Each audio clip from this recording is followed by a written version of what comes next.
Seguimos acá en Rico al Cuadrado, seguimos en vivo por la señal de Canal 5 Santa Fe, estamos en FM 89.5 y estamos en Agencia de Noticias DERF en www.derf.com.ar. Tenemos visitas aquí en piso, nos visita el concejal electo del Partido Justicialista de Unidad Ciudadana, Federico Fulini. ¿Cómo estás, Fede? ¿Cómo andas, Andrés? ¿Todo bien? Bien, gracias por visitarnos. Bueno, gracias por la invitación. Ante la coyuntura y todo lo que está sucediendo con dólar y demás, en otra jornada complicada, este miércoles ya no se va más, el mes de agosto parece, te quería preguntar por esta línea que bajó el gobierno nacional a través de...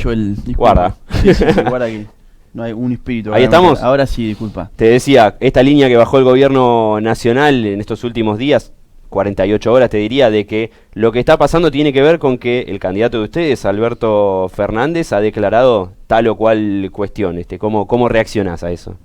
Me imagino que si las variables macroeconómicas de tu gestión se van al diablo por las declaraciones de un candidato de la oposición, habla peor de ellos que... A ver, si vos tenés una declaración que te termina moviendo toda una situación económica, en realidad tu gestión es mala, porque no puede, de ninguna manera una declaración puede hacerte ir por los aires del riesgo país como está sucediendo ahora, hacer que la divisa del dólar valga lo que está valiendo. Me parece que lo que está sucediendo es el epílogo de 4 años de desidia, de 4 años de mentirle a la gente, de 4 años de tomar medidas para beneficiar a un sector y dejar a la gran mayoría fuera, de 4 años de poner el acento en la especulación financiera y no en la producción.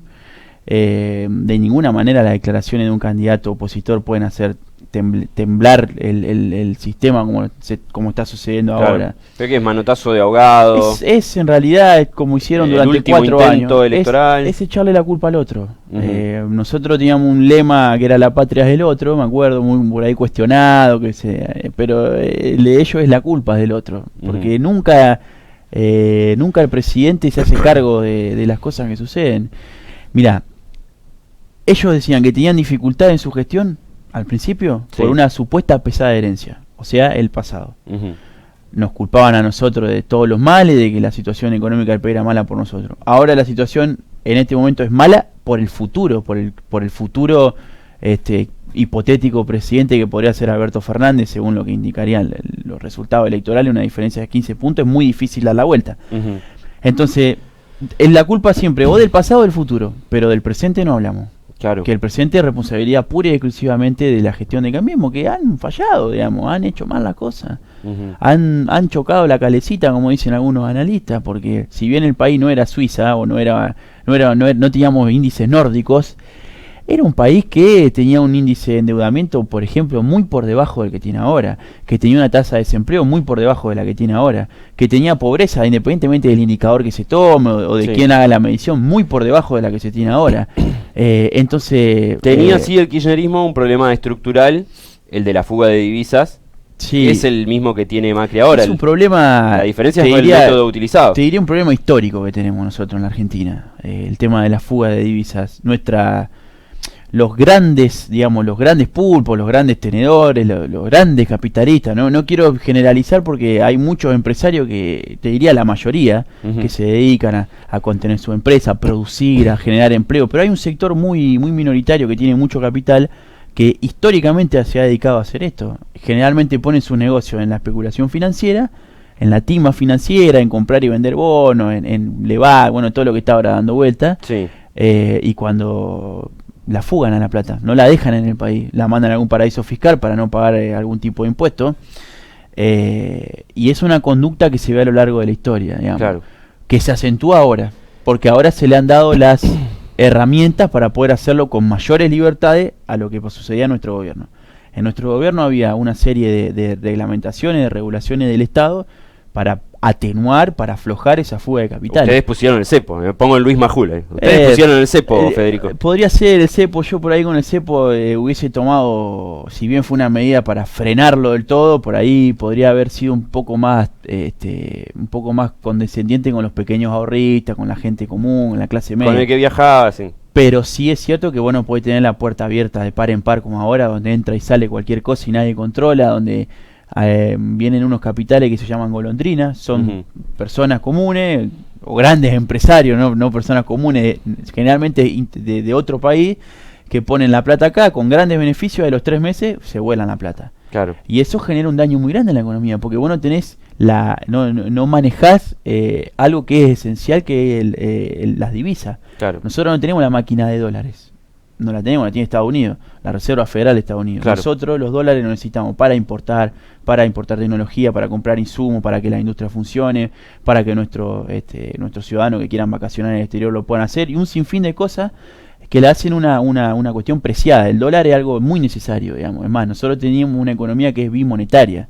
Entonces es imposible poder convivir o tener una situación de control sobre las variables macroeconómicas si el Estado no regula la entrada y salida de esos capitales. Claro, ahora yo digo, llegaron 48.000 millones de dólares más o menos del Fondo Monetario. 36.000 ¿Dónde está la millones. escuela? ¿Dónde está el hospital? No sé. La porque plata la plata del fútbol para todos iba a ir a eso, pero la que mandó el FMI no sabemos dónde está y nadie se lo pregunta. La plata del fondo se fue para financiar la fuga de capitales, de lo que recién estábamos hablando. Claro. De esa cantidad que vos mencionaste, el 36.000 millones de dólares se fue al exterior en los últimos tiempos. Entonces nos endeudamos hasta la maceta con el fondo, porque Sí. la realidad es que nuestra generación y las que vienen van a tener que pagar un choclo de deuda muy grande, y esa plata no se usó para producir, no se usó para mejorar la infraestructura. Es más, hay un montón de obras que están paradas ahora. Sí, Un sí. gobierno que Las en rutas nacionales acá en Santa Fe están en paradas. su publicidad habla de la cantidad de rutas que se hicieron, de una serie de obras, cuando en realidad están paradas. Entonces, toda esa plata que se pidió, todo ese sacrificio que se va a tener que hacer para poder pagarlo, se fue por la canaleta de la timba financiera. Claro. Entonces, este gobierno es un gobierno extremadamente irresponsable, conducido por una banda de oligarcas y de algunos, digamos, gerentes de relaciones institucionales de algunas grandes empresas, porque ni siquiera son CEOs, por ahí nosotros los acusamos de CEOs, pero muchos no lo son, que han hecho una gran fiesta para unos pocos en unos años donde va a costar otros tantos poder recuperarla. Claro. La verdad, por eso las urnas dijeron lo que dijeron, digamos. Esta marcha del sábado pasado del macrismo o del antikirchnerismo, no sé cómo Sí. calificarlo, para vos es una expresión importante, más o menos. Es una expresión también que corresponde a un sector que no es mayoritario de la población argentina, Ujú. que se identifica más por el antiperonismo, antikirchnerismo, depende ahora por la época, pero es antiperonista en la generalidad, que estamos hablando del 35% de la población Que siempre existió. argentina, que existió siempre, que tiene todo el derecho de manifestarse, y que, bueno, en este caso está hablando de apoyar al presidente Macri, pero en realidad lo que es una marcha antiperonista, por lo menos así lo he visto en las declaraciones, porque también me imagino que para esa gente debe ser muy difícil defender a un gobierno que no tiene nada para ser defendido, porque no hay ninguna medida del gobierno en términos concretos, estamos hablando de material, en términos económicos, en términos de la adquisición de nuevos derechos, etcétera, etcétera, etcétera, que haya beneficiado a alguien de la población. Claro. A mí me tocó en una discusión de tipo de amigos, con un amigo que no adhiere al peronismo y que muy por el contrario Un votaba amigo Macri. gorila. Un amigo gorila, bueno, lo dijiste vos, no lo dije yo. Y cuando le pregunté a mi amigo gorila que me diga 3 ítems del gobierno de Macri que lo hayan beneficiado, no pudo responder a mi pregunta, porque la realidad es esa. Entonces la marcha lo que significa en realidad es más un miedo a la vuelta al peronismo de parte de los sectores que han sido antiperonistas históricamente, digamos. Claro. Vos estuviste de campaña, bueno, todo el año prácticamente, digo, Sí. porque las elecciones provinciales, desde febrero que presentaron listas hasta junio y ahora siguen con la presidencial, digo, Sí. esto que vos viste quizás en el recorrido de campaña y demás, visitando los distintos barrios de la ciudad de Santa Fe, ¿es lo que Cambiemos no vio? Yo creo que sí, que ellos han sobreestimado lo que la gente percibía, creo que han hecho una sobreestimación de el marketing político, que es una herramienta que es tan buena, pero que en realidad la única herramienta que vale es la del oído, la de escuchar lo que dice el vecino. Y a mí me pasó en la ciudad de Santa Fe, no puedo extender esta suerte de diagnóstico a todo el país, de un hartazgo generalizado, sobre todo en los barrios más populares. Claro. Un hartazgo muy grande de lo que soy, porque naturalmente si viene una persona y te dice yo hace 4 años me iba de viaje el fin de semana largo con mi familia a Córdoba y hoy tengo que comer una vez por día, y va a ser muy difícil que esa persona vote a Mauricio Macri. Claro, Entonces, por más que le digan que es culpa por más de que lo le que digan sea. que la culpa es que del otro lado está, no sé, algún archienemigo, el Guasón, lo va a votar al Guasón con tal de cambiar su situación de tipo económica. Y creo también que el recuerdo de corto plazo, porque estamos hablando de hace pocos años, no quiero decir lo bien que se vivía porque había dificultades, pero se vivía mejor. Objetivamente, si vos tenías tarifas más baratas, salario en dólares más alto, un Estado que intervenía en cuestiones puntuales como los remedios de los ancianos, que generaba un círculo virtuoso para que vos puedas trabajar y ganar dinero, y objetivamente estaba un poco mejor. Entonces ese recuerdo creo que primó. Es muy, el contraste es muy grande, Andrés. Es muy notorio lo que sucede. Claro. Te lo dicen los vecinos. El tema es si esto es reversible, ¿no? Si supongamos que Alberto Fernández confirma su victoria en las generales, ¿en qué momento esta gente que la está pasando mal va a empezar a notar un cambio? Se va a poder revertir en tanto y en cuanto las medidas que tome el gobierno sean siempre poniendo como horizonte el pueblo argentino, digamos. Si vos tenés como horizonte beneficiar a un pequeño sector o algunas empresas, no va a mejorar la situación de la gente. Pero si vos tenés como horizonte mejorarle la vida al pueblo argentino, va a pasar. Y yo creo que nosotros tenemos las mejores herramientas para poder hacerlo. Ya lo hemos hecho en el año 2003, cuando asumió Néstor y Alberto era su jefe de gabinete. Se tomaron una serie de medidas que pudieron reactivar la economía. Yo creo que lo que hay que hacer acá claramente es trabajar en dos sendas. Una, la estabilización de la variable macroeconómica, porque no podemos pensar una macroeconomía con esta volatilidad, y otra senda con reactivar la producción y el empleo. Claro. Como el Estado tiene que intervenir, tiene que hacer un gran plan de inyección de recursos para activar la demanda, que la gente vuelva a comprar, a consumir y demás, para generar trabajo. Y por otro lado, estabilizar estas variables, acompañado de una charla con el Fondo Monetario, porque esta deuda, de la forma en la que se tomó, con la torpeza de la cual se tomó esta decisión, de este mega endeudamiento que tuvo la nación, no se va a poder pagar en los plazos que se estipula si la situación sigue así, digamos. Claro. Entonces esto tiene que haber una gran responsabilidad tanto de los dirigentes como del Fondo Monetario de llegar a una situación, no sé si reestructurar la deuda como sucedió hace unos años, pero sí entender de que de esta manera no se va a poder. Claro, a mí me preocupa realmente porque cada variable que uno toca dice, ¿y esto cómo lo das vuelta? Tasa de interés al 70 y pico %. Por ejemplo, no lo podés bajar de un día para el otro. No lo puedo bajar de un día para el otro. Y vos mencionabas el 2003 de Néstor Kirchner. Hay que decir también que un trabajo sucio ahí lo hizo Duhalde. Lejos estoy de pensar como Duhalde, pero hizo un trabajo sucio. Sí, él estabilizó la variable de la macroeconomía. Que es una situación de dolor muchas veces, pero que si vos la acompañás con medidas paliativas que tiendan a activar la industria, me parece que esas dos sendas pueden ir de la mano. Creo que la forma adecuada, esto lo leí de un economista que no es del equipo de Alberto Fernández, pero que sí Alberto Fernández dio señal en este sentido. Andrés Aciaín plantea de que hay que hacer un gran plan de viviendas. Porque la forma de activar la producción y el trabajo, en este caso, tiene que ser con alguna actividad que no genere la necesidad de traer dólares. La vivienda y la construcción en la nación argentina tiene la gran mayoría, te diría el 100% de sus insumos son nacionales, mano de obra nacional, etcétera, etcétera. Entonces Alberto dio esa cantidad de nuevos obreros van a poder consumir, porque ese es el primer puntapié que vos tenés que tener, una gran masa de gente trabajando con dinero en el bolsillo para comprarle al comerciante, para comprarle a la fábrica y generar el circuito virtuoso de la economía. A mí no me consta que ella sea una propuesta concreta de Alberto Fernández, pero sí hay una señal de que él dijo que va a crear el Ministerio de la Vivienda.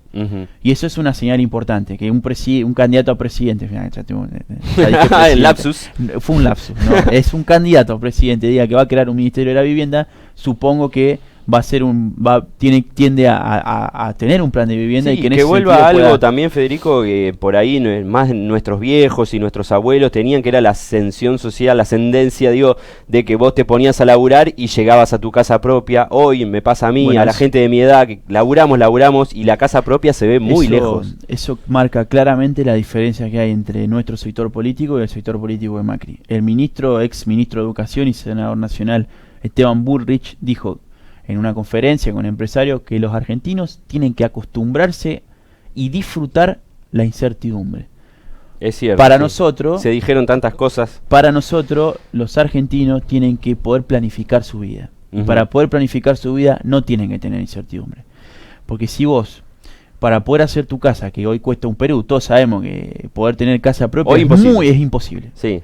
Si Con vos no procrear tenés- un poquito ahí. Muy bien, pero si vos no tenés un trabajo estable, donde vos vas a ver que vas a trabajar, no sé si toda tu vida, pero un buen tiempo de tu vida en un lugar, con un salario que te permita ahorrar, vos podés decir, listo, en 2 años me ordeno, 3, 4, 5 años me ordeno un poco, empiezo a ahorrar, saco un crédito para comprar la chapa, voy, me compro un terreno, bueno, eso no se puede hacer con la incertidumbre. Entonces, Claro. nuestro sector político quiere que la gente pueda volver a planificar su vida, a no tener que acostumbrarse a no saber si al otro día se va a levantar con un telegrama donde le hayan despedido de su trabajo.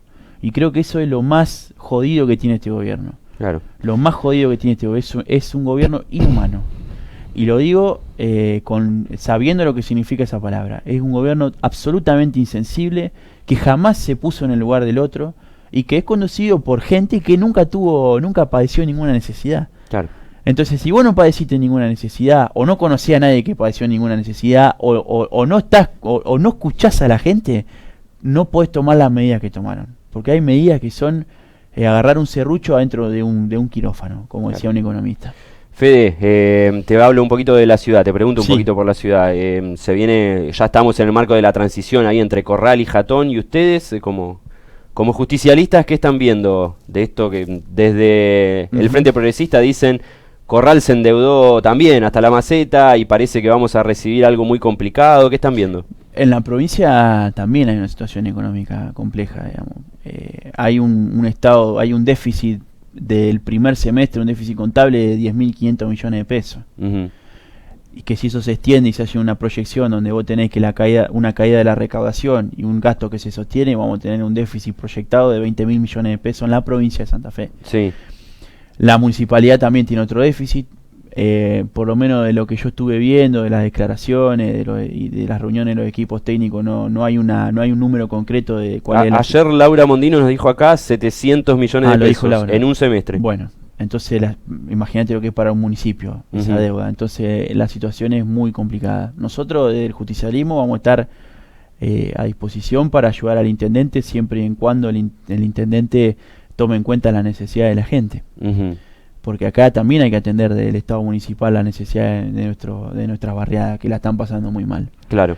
¿El justicialismo va a ser Nosotros la siempre- oposición más frontal a Emilio Jatón o van a esperar a ver Nosotros- qué medidas toma? Me parece que lo que hay que hacer es poder observar cuáles son las medidas que va tomando el intendente y Ujú. en tanto y en cuanto eso sea favorable a los sectores que nosotros representamos, acompañaremos, y en cuanto esas medidas no acompañen a nuestros humildes, a nuestros trabajadores, nosotros por supuesto vamos a hacer una oposición férrea. Claro.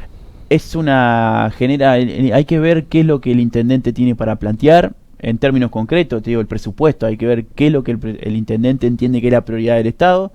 Si la prioridad va a seguir siendo el centro de la ciudad, nosotros no lo acompañaríamos, pero si la prioridad empieza a ser las barriadas del norte y del oeste, por supuesto que va a contar con el acompañamiento del Partido Justicialista. Ujú. Pero hay que esperar para eso. Hablaste con los concejales del PJ que tienen 2 años más de mandato, digo, para ver si siguen todos Sí, unidos como se vio en las estamos elecciones. conversando, tenemos nuestro diálogo, hay buena onda, que se corresponde también con lo que sucede a nivel nacional, digamos, con el frente de todos. Sí. El justicialismo desde la nación hasta al último de sus dirigentes está entroncado en un plan que es recuperar la nación y recuperar la dignidad de la gente, en este caso de los santafesinos. Así que lo que se está viendo a nivel nacional se está reflejando, se está empezando a reflejar en lo que es la situación local. Fede, gracias por visitarnos. Gracias por la La invitación. seguimos pronto, te vamos a seguir Dale, muchas gracias. llamando. Federico Fulini es concejal electo del Partido Justicialista aquí en la ciudad de Santa Fe. Vamos a